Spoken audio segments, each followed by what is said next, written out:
see the Kurdish anthem, which is 2 + 2 is equal to 1.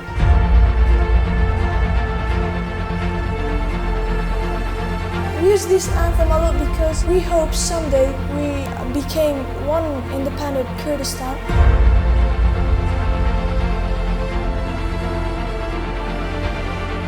The red color means the blood we bleed in the war.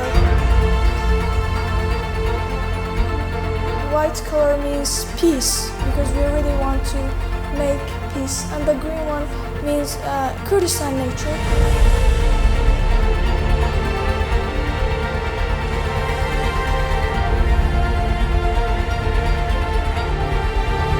The sun right here, it has 21 sun rays, which means that our Kurdish New Year is on 21st on March, first day of spring.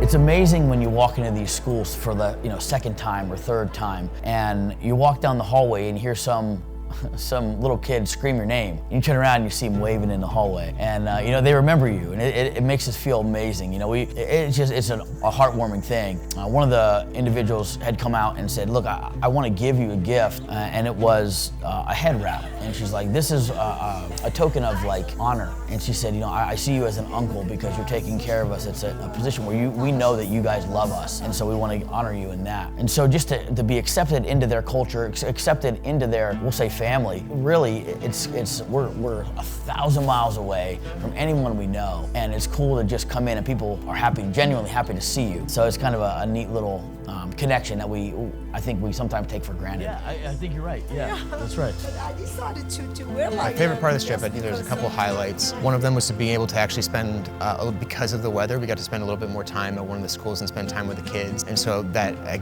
connection, that interactions that we have with them hopefully made a huge impact. It's a very relational culture, so having that kind of impact and being able to spend quality time with the kids hopefully makes them feel valued and appreciated more than just coming here, drop off a solar panel and be like, okay, we'll see you later. But to be able to have conversations with them and be able to practice our Kurdish, I think it was a really cool opportunity. It is a big commitment to be away from your family, be away from work, your livelihood, financial strains. Particularly this time of year is winter time here, so my wife doesn't plow the driveway, So there was all sorts of things going on back here at home, weather-wise, not just being away from work and family, but other duties that we have. We still have a calling to go and help those that are less fortunate than ourselves. Biggest challenge I faced leading up, heading to Iraq, was just wondering, is the business going to be there when I get back? Is my family going to be okay with it? Why is he going? Why is he doing this? Is outreach going to be successful when I'm gone? Because we have so many projects going on in the community, and just had all these things going through my mind. And, traveling thousands of miles away, is my family going to be okay? Am I going to be able to keep in touch with them? Am I going to be able to tell them what's going on? So I had all this going through my mind, and I felt like an overwhelming sense of calm, like, Pat, it's all going to be okay. God just telling me, just go. Back to that, here I am again, Lord, send me. So the little things like this that our kids at home take for granted, and that I take for granted, just the ability to play volleyball in our backyard, pretty much whenever we want. They have a full gymnasium at the school with heat and light and everything else that they need, and I'm definitely blessed to be here. Just not only to help them out, but to get them a safe place that they can play volleyball and enjoy the day on top of learning. Emma would definitely love this, but the net's a little too low for her. So we headed back to Kurdistan to finish some of the work and actually expand some of the projects that we had going on. We did some schools in Saran, Diana, Al-Midi, Choman, Khalafan. Just we were literally all over the map in northern Iraq. A lot of long drives, a lot of long hours in the vehicle. And what we're getting ready to do is actually take a look right here, replace some of the plexiglass up on this roof. Right now, as you can see, there's a hole that goes straight through into the school itself, right smack in the center of the school. Get the material ordered, and then the beginning of next week we'll come in, install, and replace what needs to be fixed here. So that's this is one of the schools that we did the solar panel project for, and we can take a look down the other side. That's where they went, but we're on our way to Saran today as well to look at a second school. The biggest thing we're looking for is the Yellow Flower School. Is looking for the installation of a camera system for security and like closed circuit TV. So that's kind of our big plans for today. Just kind of getting the material lists, the measurements, and prepping for the install. So that's what we got going on today. So before we could even install the cameras, we had to source materials and tools. Aside from sourcing the camera and the wiring, the quality of their material is not the best. Their tools are also not what we're used to here in America. In spite of all those things, we were able to get it done. We did make some improvements on the volleyball court, patching concrete, and then installing the cameras. At best, their stuff is like a B+, maybe even like a C+ or a B-. We just kept diligently working through it, and we got it done. They were able to benefit from having a good monitor system in the principal's office. They can see out on the street. Pretty much a 360 view of the school now, so that's a huge benefit for them in that regard. It took about a day and a half, almost 2 days, numerous trips to different locations. Clearly they don't have a Home Depot or a Lowe's, so we had gone downtown to a bazaar. At each of the individual shops, one spot we were able to get zip ties, another shop we were able to get fasteners, anchors. Going to buy bags of concrete, you really just can't do that. You have to go to the concrete batch plant, and it's a whole process, where here we're just so used to going and picking it all up, bing bang boom, and install it. Over there you really have to fight tooth and nail to get everything you need before you can even actually go out and start the installation.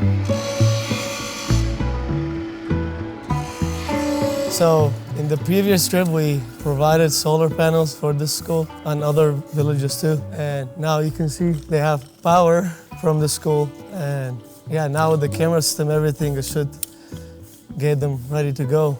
And yeah, thank you very much.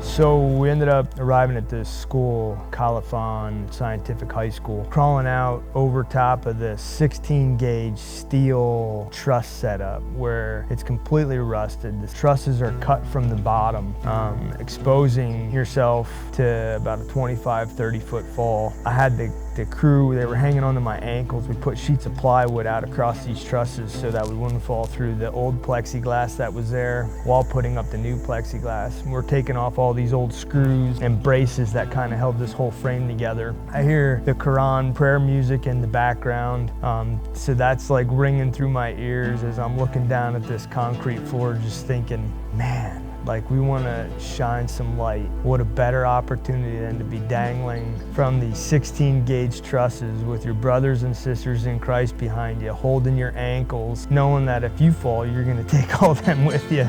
And they don't care, they're just holding on to your ankles, just so we could keep the elements out of the school, the snow, the rain, the cold weather, and then the skylight would provide enough light during the day too that kids would be able to see to navigate the school. So here I am dangling, you know, like I said, 30 feet in the air, power tool in my right hand, my brothers and sisters in Christ, holding my ankles, thinking, man, I'm 7,000 miles away from home, up here in the mountains, pretty much predominant Muslim country, and here we are trying to share Christ and the love of Christ. No OSHA, Timmy actually calls it NOSHA, in the middle of nowhere, and it just rang through my ears again. Here I am, Lord, send me. And couldn't imagine being at another place at that time.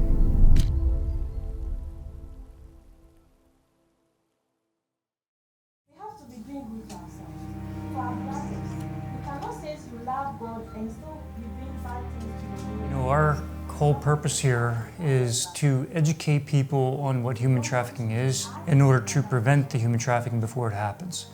Education is a key thing that we work with other non-government organizations, nonprofits back in the States even, for educational concept, to teach people what it actually is, what it looks like, in order to be able to prevent that from happening. So here in Kurdistan, we've really been focusing on getting power to schools through solar systems. This trip we were actually able to provide some laptop computers to again assist with the education process. Their schooling is much different here than what it is back in the States. So short periods of time they spend on specific studies, so we want to ensure that they have the power and the ability to do that in the short period of time that they have. So the solar systems is a huge benefit. Why is the education important? It's really not about educating them on counter-human trafficking, but it's to give them a skill set, the education to be able to get a skill set or job to have money so they don't need to go and find these other lucrative businesses that are going to be snaring them into a trafficking situation. So I'm just grateful that God made a way for me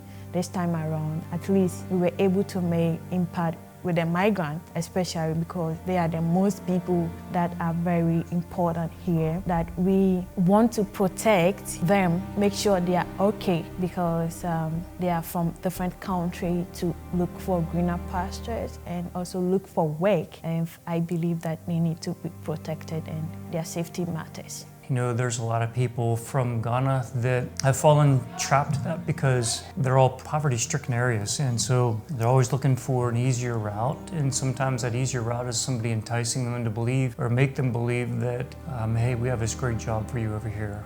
You can learn to be a nurse, you can be a house cleaner, you can be an educator. And then when they get over here, they take their passports, they take their visa, they take all the documents they have, and they now had them hostage. Learning pieces that we gathered from the church, the Pentecostal church that we went to, they're all coming there with the same background. You know, they came here with a promise of a great job, and either the company that they were working with lied to them and was forcing them to do other things, or are holding their documents hostage so that they can't go back. And so now we're trying to work with that church to educate them on what the process is so they can actually help the people from their countries to get the word out, to spread the word that these are things you need to look out for. So there's a lot of different things that's been brought to light, which is educational for us. You know, even though that our whole plan kind of got turned upside down, God opens up many doors, and we've learned that over the years of us believing that we're going to come here kicking in doors to make things happen the way we think they're going to happen, but yet God always sits back and laughs and says, yeah, let me show you what I can do. It's always amazing. So we don't even know the full gravity of what we're going to learn from this experience, but it wasn't at all like we planned, but I know it's God's plan, and therefore it's meant to be. You know, we had trainings planned. We had 3 trainings planned, and all 3 trainings were canceled within 24 hours of the time we were supposed to do the training. So all the preparation work, all the training on our side, and you know, revision of PowerPoints, all that stuff, we kind of felt like defeated a little bit. We're like, man, what are we doing? Sickness, man. We had so many people were getting sick. It seemed like you turn around and a new person is down with some sort of virus or illness. One thing that I learned from this whole thing, it was a great reminder, is that I'm not in control of anything. The Lord himself will set our path straight, right? We're told not to lean on to our own understanding, but in all our ways acknowledge him, and he will make our path straight. So it really was a humbling experience for us, because in all of our planning and all of our networking and communication and contact, God's like, I got a plan for you, just follow me, trust me, and it'll be an amazing experience.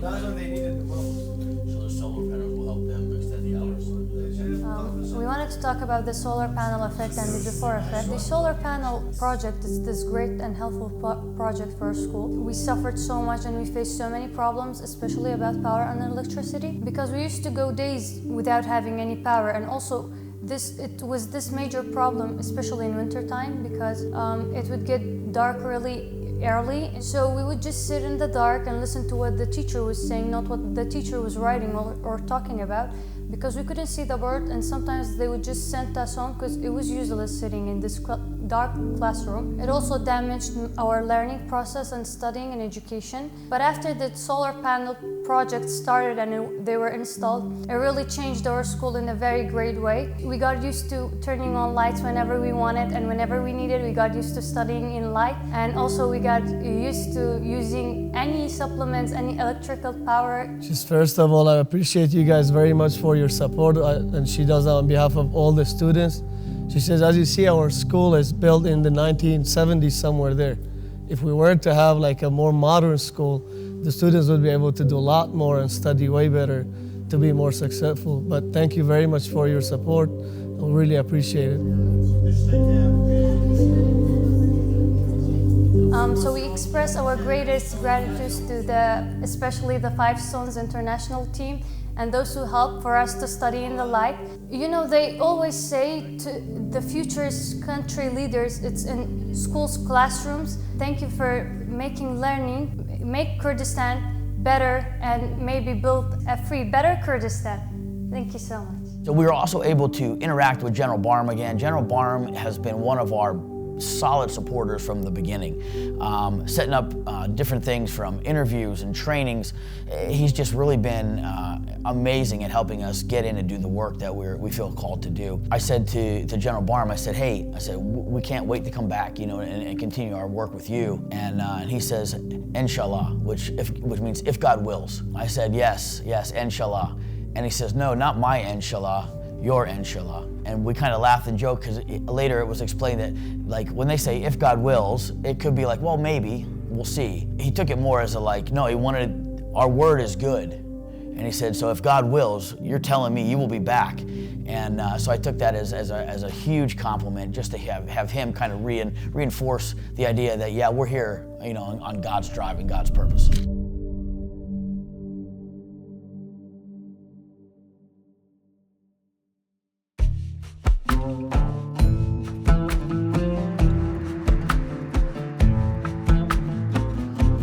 The thing about Kurdistan is they are a very loving culture.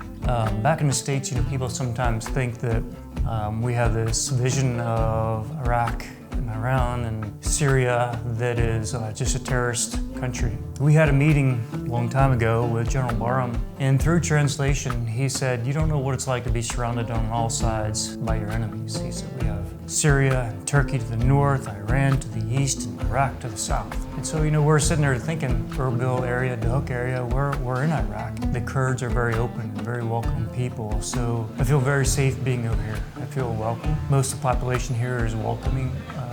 They want to assimilate the way we live. They want to dress the way we dress. They want to have the same freedoms that we have. And so it's kind of a glimpse of encouragement for them, I think, to let them know that there are better things on the other side. I did get a little bit of culture shock. I never sat Indian style and ate off the floor before, where you hand your plate and it just goes down to one end of the room and back and it's full, and if you empty it, it goes back down and it comes back full again, and there's just this amazing spread of food. The people are so nice. The place we stayed, Five Stones house, Mustafa and his family that lived there, they're amazing. I wasn't sure how we were going to be received, how I was going to be received as a Christian. Just being completely open with it, they were welcoming us open-hearted. So I'm going to miss Mustafa and Ali. I really love them guys. They're just such good people. We're not related, but I do consider them my brothers, and I look forward to seeing them, and honestly, I already miss them. So behind the scenes is kind of my role in everything. I just help support the team. When we started this overseas mission work, that we're safest wherever God has us. Like the story of Jonah. If he went in disobedience and he ended up in the belly of the whale. And so for us, it's a walk in faith. We know that God has us here, and we know that He has these trips planned. Even when we're doing our work to plan them, He has something else. For me, the biggest winner, the highlight, encountering all these problems and challenges, getting to problem solve, but being able to get to go through them with my team, get to see my teammates really step up and just show some maturity and initiative, and just grit. It's frustrating when things don't go according to your plan, especially when you only have a short time window to do it, but I'm really grateful that I had the opportunity to go through that with my teammates, both Kurdish American and Ghanaian. We were really connected. We had some incredible conversations that just brought us all closer together, and so as we're moving forward, the tighter our team is, the more we'll be able to accomplish. Such a plaguing, just a process, and one thing after another that went wrong and went wrong and went wrong. We just kept plugging away, and we kept God in the center of it all, and His will was done. So I would have to say it's just a testament of faith and trusting in His plan, and He'll always see us through.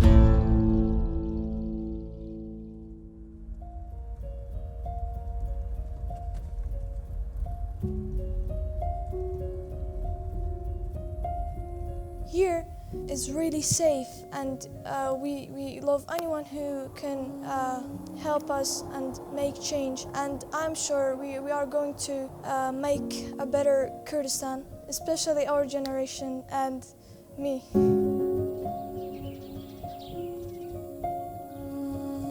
So all in all, when we look back at the trip, I see God's hand working, and all the things that we thought maybe we should have accomplished, we see that God's plan was much better than ours ever was. So being part of a missions team is an exciting piece. It's an amazing experience, but it's going to cost you something. What I mean by costing you, we should never make a decision out of fear, comfort, anger, or pride.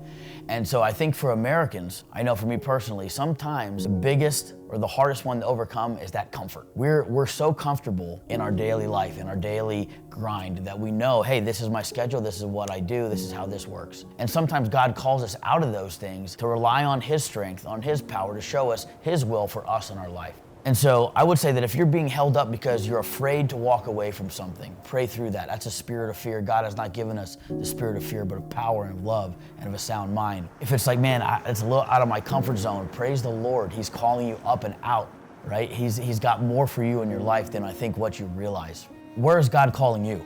It doesn't have to be to some distant land somewhere. Your mission field could be right here at home. Your mission field is your family. That's your very first ministry that you're involved in. Pray. Find where God's calling you and go do that. That's where you're going to find God's going to work in your life, and He's going to show you things that you've never expected. He's going to grow you in ways that you never expected. It's all not about you. It's about empowered through the Holy Spirit, stepping out in faith and walking away from those comfort and fear things that are holding you back. So don't be afraid. Seek discomfort, knowing that God's got your best interest and His best interest in mind, and He will fulfill your call if you're willing.